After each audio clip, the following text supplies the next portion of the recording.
जल्दी से चैप्टर को रिवाइज करते हैं कि हम लोगों ने क्या क्या पढ़ा था। देखिए हम लोगों ने पढ़ा था पार्टनरशिप, है ना। हम लोगों ने सबसे पहले पार्टनरशिप का मीनिंग पढ़ा था। पार्टनरशिप में हमने कहा था पार्टनरशिप में जो एक्ट लगता है वो लगता है 1932 और सेक्शन 4 कहता है, क्या कहता है कि भाई पार्टनरशिप रिलेशन होता है दो या दो से ज्यादा लोगों के बीच में। वो रिलेशन किस चीज का? शेयरिंग ऑफ प्रॉफिट का। हम लोगों ने जाना था प्रॉफिट जो होता है पॉजिटिव और नेगेटिव दोनों हो सकता है, इसीलिए सेक्शन 4 की डेफिनेशन में लॉस का जिक्र नहीं किया गया है ना। फिर हम लोगों ने प्रोविजन पढ़े थे। प्रोविजन में हम लोगों ने क्या पढ़ा था कि भाई जो शेयरिंग होगी वो क्या होगी, वो इक्वली होगी। जो पार्टनर होंगे, अगर पार्टनरशिप डीड साइलेंट होती है तो शेयरिंग जो होगी वो इक्वली होगी। इंटरेस्ट ऑन लोन जो दिया जाएगा वो 6% पर एनम दिया जाएगा। हमने कहा था कि भाई हमें इस वर्ड पे फोकस करना है। कभी कभी पेपर के अंदर केवल परसेंटेज गिवन होती है, हमें ध्यान रखना ये 6% पर एनम है, ठीक है ना। और इसमें तीसरी बात थी कि नथिंग और कुछ भी नहीं दिया जाएगा, ना ही किसी प्रकार का इंटरेस्ट ऑन कैपिटल दिया जाएगा, ना ही इंटरेस्ट ऑन ड्राइंग चार्ज किया जाएगा, ना ही किसी प्रकार का रेम्यूनरेशन दिया जाएगा, है ना। फिर हमने इसमें प्रोविजन में कुछ और भी बातें की थी। हमने ये कहा था कि माइनर जो होता है बेनिफिट के लिए एंटर कर सकता है पार्टनरशिप फर्म के अंदर। सभी पार्टनर एग्री होंगे तभी क्या होगा कि कोई भी पार्टनर एंटर करता है, लेकिन अगर डीड साइलेंट होगी तो सभी पार्टनर भले ही एग्री हो फिर भी कोई भी नया पार्टनर जो होगा वो फर्म के अंदर एंटर नहीं करेगा, है ना। इसके बाद हम लोगों ने एप्रोप्रिएशन अकाउंट पढ़ा था, profit and loss appropriation account. Profit and loss appropriation account में हमने पढ़ा था कि भाई ये प्रॉफिट एंड लॉस का एक्सटेंशन होता है ना। और ये केवल पार्टनरशिप फर्म के द्वारा बनाया जाता है और इसमें हम केवल उन्हीं चीजों को दिखाते हैं जो चार्ज अगेंस्ट एप्रोप्रिएशन प्रॉफिट होता है। हम लोगों ने दो चीजें पढ़ी थी, एक चार्ज अगेंस्ट प्रॉफिट पढ़ा था और एक चार्ज अगेंस्ट एप्रोप्रिएशन प्रॉफिट पढ़ा था, है ना।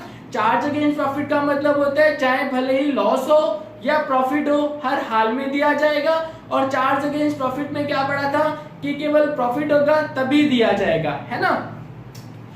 इसके बाद हम लोगों ने पढ़ा था कि भाई ये केवल और केवल पार्टनरशिप फर्म के द्वारा ही बनाया जाता है और लॉस की कंडीशन में से नहीं बनाया जाता है ना। इसके बाद है interest on loan. Interest on loan में हमने कहा था ये 6% पर एनम दिया जाएगा अगर डीड साइलेंट होगी तो, और अगर डीड प्रेजेंट है तो एग्रीड रेशियो में दिया जाएगा, जितना है उतना ही दिया जाएगा, है ना। और अगर डीड साइलेंट है तो उस कंडीशन में क्या होगा, ये 6% पर एनम दिया जाएगा। और हमने ये भी कहा था कि भाई जब भी फर्म डिसॉल्व होगी, फर्म के डिसॉल्व होने पर सबसे पहले लोन पे किया जाएगा, उसका इंटरेस्ट पे किया जाएगा, बाद में कैपिटल्स पे की जाएंगी, है ना। फिर हम लोगों ने इसमें पढ़ा था charge against profit. Charge against profit में क्या पढ़ा था कि भाई हमें कभी कभी रेंट गिवन होता है, कमीशन गिवन होता है ना। अब कभी कभी क्वेश्चन के अंदर रेंट गिवन होता है और उसे हमें profit and loss appropriation account में नहीं दिखाते, है ना। क्यों नहीं दिखाते हैं? क्योंकि रेंट और कमीशन टू मैनेजर ये दोनों चीजें जो होती हैं ये चार्ज अगेंस्ट प्रॉफिट होती हैं। चार्ज अगेंस्ट प्रॉफिट मतलब ये प्रॉफिट हो चाहे लॉस हो हर हाल में दी जाएंगी, है ना। ये एप्रोप्रिएशन का पार्ट नहीं होता है, इसलिए हम इसे एप्रोप्रिएशन अकाउंट के अंदर ना दिखाकर प्रॉफिट एंड लॉस में दिखाते हैं, है ना। हम इसे कैसे ट्रीटमेंट करते हैं इसका, या तो हम लोग क्या करें कि भाई छोटा सा प्रॉफिट एंड लॉस अकाउंट बना ले, उसको हिसाब से दिखा सकते हैं, या फिर एप्रोप्रिएशन में ही ब्रैकेट में यहाँ पर माइनस करके दिखा सकते हैं। लेकिन ज्यादा अच्छा तरीका होता है इसको थोड़ा सा एक्सटेंड करके प्रॉफिट एंड लॉस अकाउंट बनाया जाए, उसके बाद एप्रोप्रिएशन अकाउंट बनाया जाए, है ना। इसके बाद हमने ड्राइंग पढ़ा और इंटरेस्ट ऑन ड्राइंग पढ़ा। ड्राइंग में हम लोगों ने पढ़ा था कि जब भी पार्टनर पर्सनल यूज के लिए पैसे निकालता है तो उसे ड्राइंग बोलते हैं। और इंटरेस्ट ऑन ड्राइंग में हमने पढ़ा था कि जब पार्टनर पर्सनल यूज के लिए पैसे निकाल लेता है तो उसे इंटरेस्ट देना पड़ता है ना। इंटरेस्ट एक कंपेंसेशन के रूप में उसे देना होता है, जिसे हम लोग बोलते हैं इंटरेस्ट, है ना।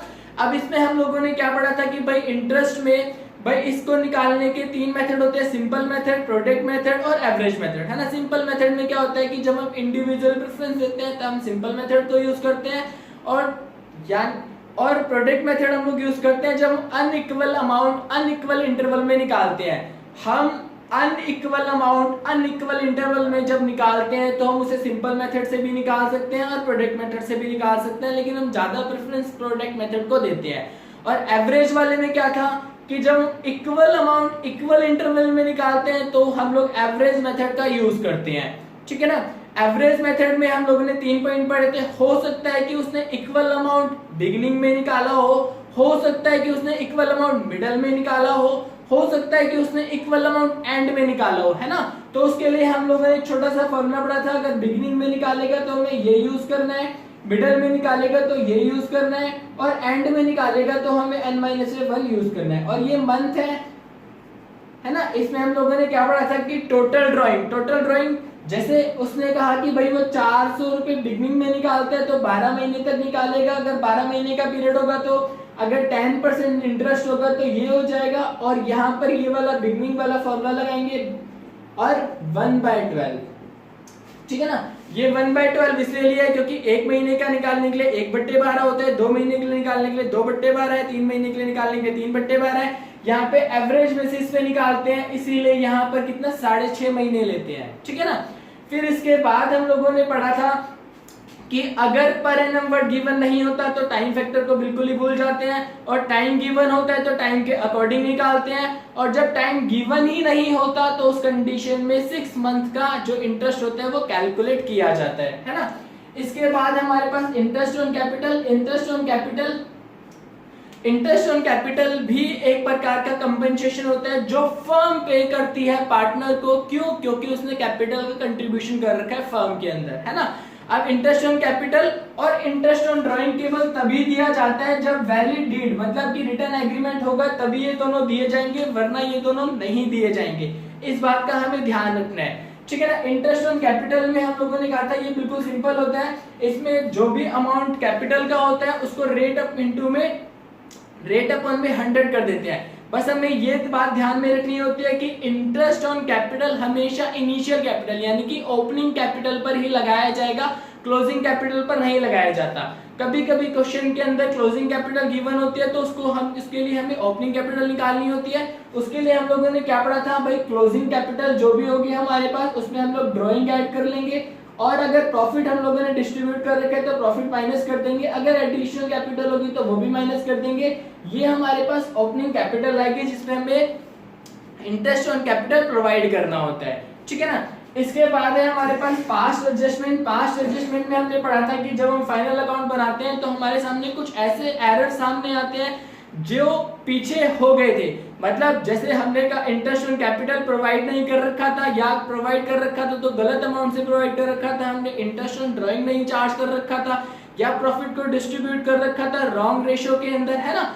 तो ये जो एरर आते हैं इनको हम लोग यहाँ पर रेक्टिफाई करते हैं, और रेक्टिफाई या तो हम प्रॉफिट एंड लॉस एप्रोप्रिएशन की मदद से कर सकते हैं, या फिर हम लोग क्या करते हैं डायरेक्ट पार्टनर्स कैपिटल अकाउंट के से करते हैं, है ना। उसमें हम लोगों ने क्या पढ़ा था, उसमें हमने पढ़ा था कि हम लोग पार्टिकुलर बनाते हैं, फर्म बनाते हैं और पार्टनर बनाते हैं, है ना, पार्टनर कॉलम। उसमें हम लोग डेबिट क्रेडिट बनाते हैं, जो भी हम पार्टनर से लेते हैं उसे हम लोग डेबिट कर देते हैं पार्टनर के कॉलम में, और जो फर्म को मिलता है उसे क्रेडिट कर देते हैं, है ना। इसी तरीके से अगर फर्म दे रही होती है तो उस कंडीशन में क्या होता है कि हम फर्म को डेबिट करेंगे, यहाँ पर पार्टनर को क्रेडिट कर देंगे। फिर हमने ये भी पढ़ा था कि भाई इन दोनों को बैलेंस करते हैं, यहाँ पर जो भी बैलेंसिंग फिगर आएगा चाहे वो प्रॉफिट हो चाहे वो लॉस हो, इसमें डिस्ट्रीब्यूट किया जाता है पार्टनर्स के बीच में, ठीक है। फिर हम लोगों ने ये भी पढ़ा था अगर पार्टनर का डेबिट साइड बढ़ा आ रहा है तो हम उसको उतने ही डिफरेंस से डेबिट करते हैं, अगर क्रेडिट साइड बढ़ा आता है तो उतने ही डिफरेंस से क्रेडिट करते हैं, ठीक है ना।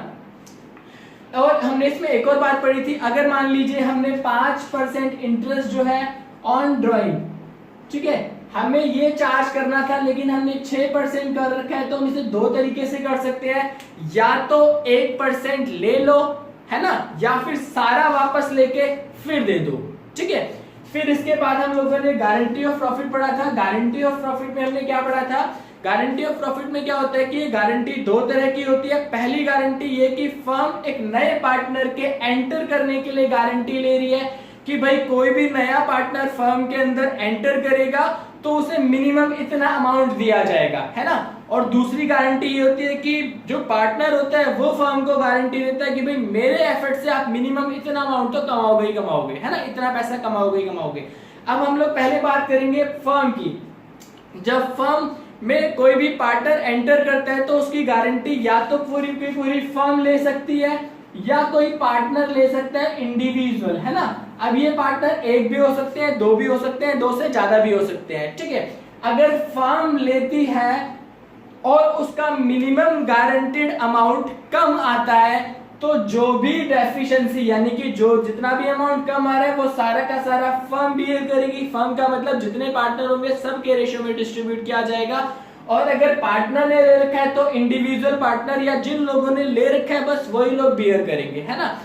इसमें हम लोगों ने एक और बात जानी थी, अगर मान लीजिए मिनिमम हमने गारंटी ले रखी है 1 लाख रुपए की और उसे मिल रहे हैं 1.5 लाख रुपए, तो हम उसे 1.5 लाख रुपए देंगे। अब ये गारंटी वाला अमाउंट का कोई मतलब नहीं है। लेकिन अगर हमने गारंटी ले रखी है 1 लाख रुपए की और मिल रहे हैं उसे 80,000 रुपए, तो उस कंडीशन में उसे 1 लाख रुपए देंगे तो 20,000 रुपए की जो डेफिशिएंसी होगी जिसने भी गारंटी ले रखी है, अगर फर्म ने गारंटी ले रखी है तो फर्म बियर करेगी, पार्टनर ने ले रखा है तो पार्टनर बियर करेगा, है ना।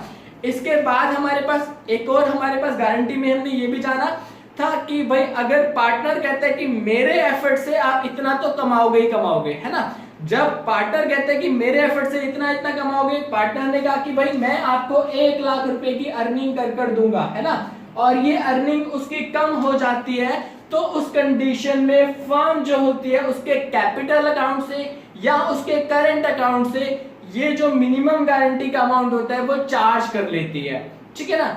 यही पूरे चैप्टर में था जो हमने पढ़ा था। Thank you.